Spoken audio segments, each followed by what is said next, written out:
kandi ntangiye gutekereza kujya mu burayi.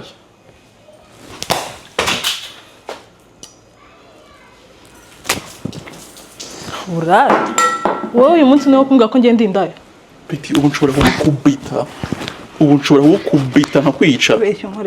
Reka mbereke nyuma yuko umurenge njye unaniye kabisa bikanga burundu ukuntu ngene umukobwa byagenze nyuma yuko twemanyije byo kwibanira tuciye mu rusengero gusa ariko nabyo bikaba byabaye intambara. Reka mbereke ibiri kumbaho nono. Ni nyuma yuko yewe n'umukobwa amasezerano mu murenge byari bigaragaye ko yanze ubwumvikane bwabuze duhitamo kujya gusezerana imbere y'Imana kugira ngo dutangire ubuzima bwacu hanyuma nitumara kumvikana neza tuzabone tujye mu murenge dusezerane ibyo twumvikanyeho neza.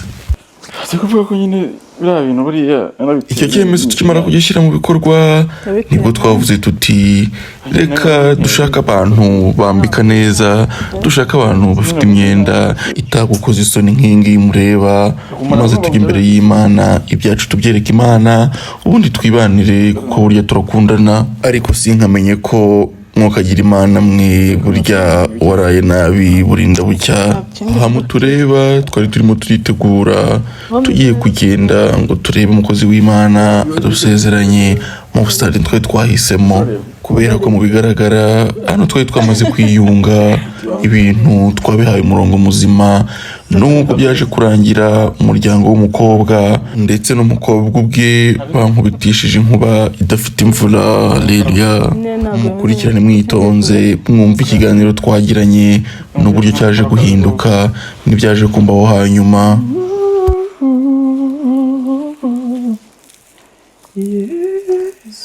Ariko Yesu n'umugeni mwiza. Ese umukobwa je nabanye hano baduteye nakwiruka gute? Ndi mu ruterwa mu bukwezi.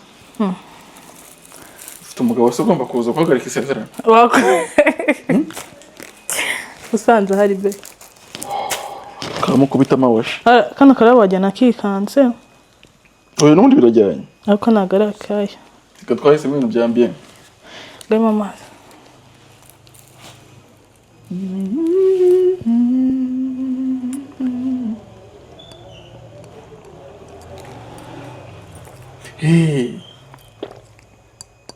Nyagari inzoga w'imwinjiza. Mazi baragutuma nako basoma. Hano. Ese gatanze kandi kanano gatoya. No kwicara sindi guhumeka pe. Byagoranye. Nicaye mu bicu. Nkuko mushobora kubibona namwe umugore wanjye yari relaxed, atuje, anezerewe ndetse ari mu rukundo n'umugabo we kugeza igihe yakiriye telefone ya bamwe mu muryango we. Bikagenda uko bigiye kugenda mugiye kubyumva mutega amatwi. Dufotore ma, fata kano kabaro dufotore. Siranagiye kwicara. Fata gutya bo ganga. Oya ako jewe ni mako ibintu artistique. Fata kamera.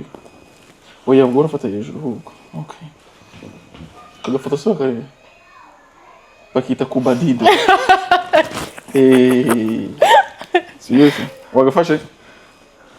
Okay. Ugera turaga kwa kapaza yo gupesa kanze gatoya. iPhone yanjye. Ire. Hari. Kubera ko rero nari maze umwanya ndi gusoma ku karahure gakonje nagize gutya kinera kuyihagarika, ariko sinkamenye ko ninjya kuyihagarika ari byo binyangiriza umunsi ndetse umugore kumusiga wenyine bigiye kunyangiriza ikirori. Oh my God, Yezu we.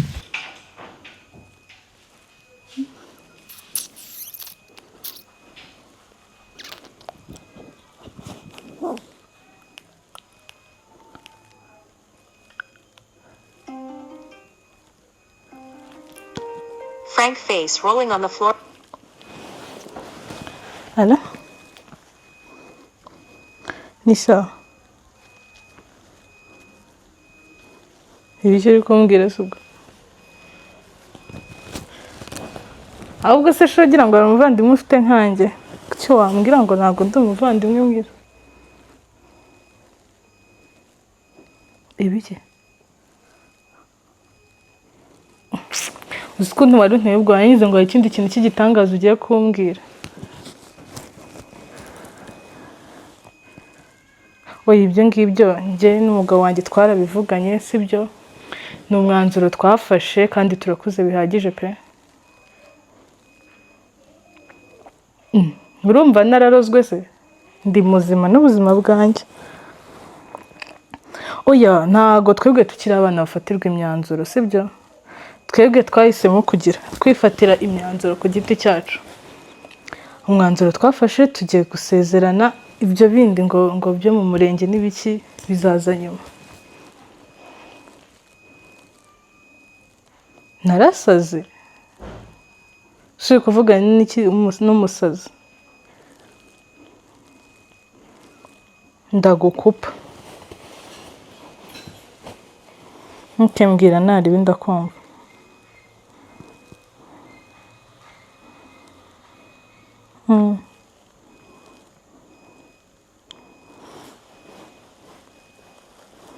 ndakumva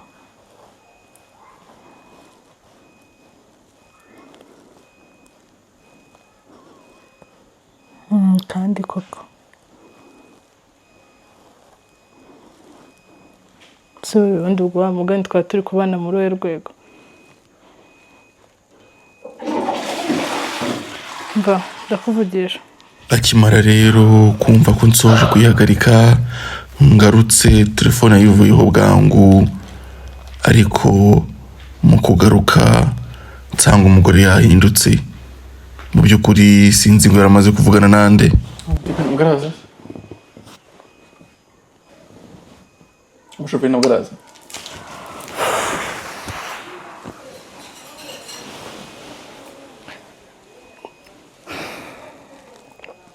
nzi ibintu turi gukora bitekerejeho nsanga ni ubusazi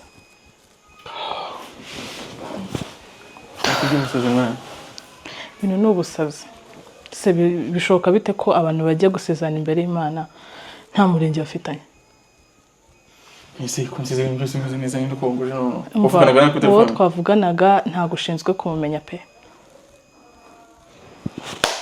ibi bintu ni ubusazi kuko si ubundi gutekereza ibiki imbere y'Imana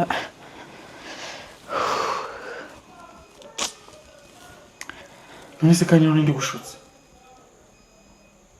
oya ngo madamu shahe goko mana oya ibi ntabwo bikunda rero njye narakubwiye ngo bene wanyu ntabwo bazakubakira kugira ngo nawe yanyu ntabwo bikunda mana ntabwo bikunda pe nta nubwo byashoboka nta nubwo nabyemera ibyo bintu ntibyankundira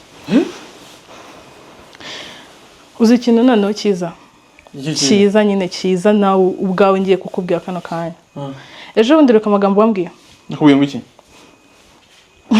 ese wari ukeneye kumvikanisha iki ko iyo uba udahari ntari kwiga iyo uba udahari nayo kuba mu muhanda warusha twumvikanisha iki ariko se reka nkubaza ko mu kanya twari tumeranye neza bigenze bite subiza biriya bintu wabivuze biturutse kuki ibikiza si uwanyurira ibingana bite tubana mu nzu bizakomera baho none se byari ibintu byanjye nawe tuvuganye ubiswitchinga kandi n'ubushize n'ibyo byagenze haya ni ubusazi ahubwo ikintu ngomba gukora aya mafaranga ngomba kuyakwishyura yaba uko wanyishyuriye kaminuza yose n'izo nzu zawe icyo uzi ko wankoreye cyose mu buzima bwanjye nzakikwishyura uravuga aya mafaranga mbere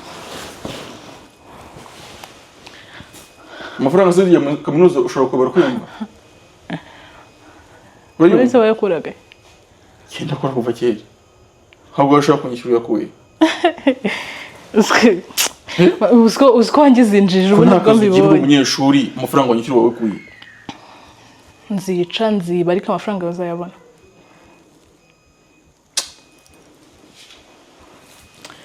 mwana we ahubwo ntajya kwibaza ahantu ukura amafaranga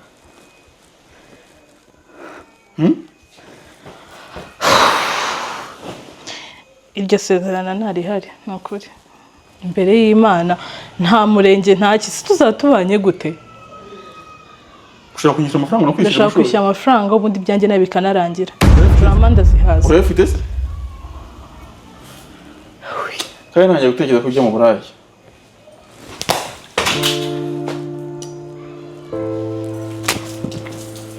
burayi wowe uyu munsi niwo kumbwira ko ngenda indaya Peti ubu nshobora kukubita nkakwica ubu nshobora kugufa ibeshya inkuru rero kutararufunza.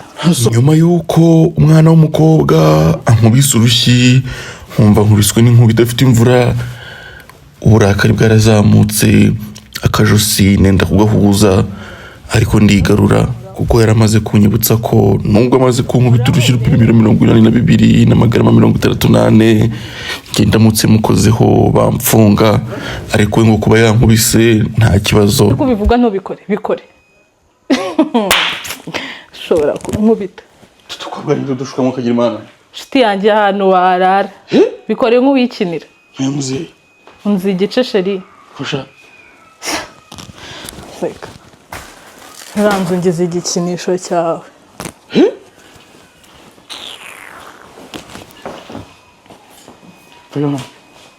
ndekura ariko se wandetse ndekura ariko ndanze ariko ndabyanze ndekura ndabyanze mpa amahoro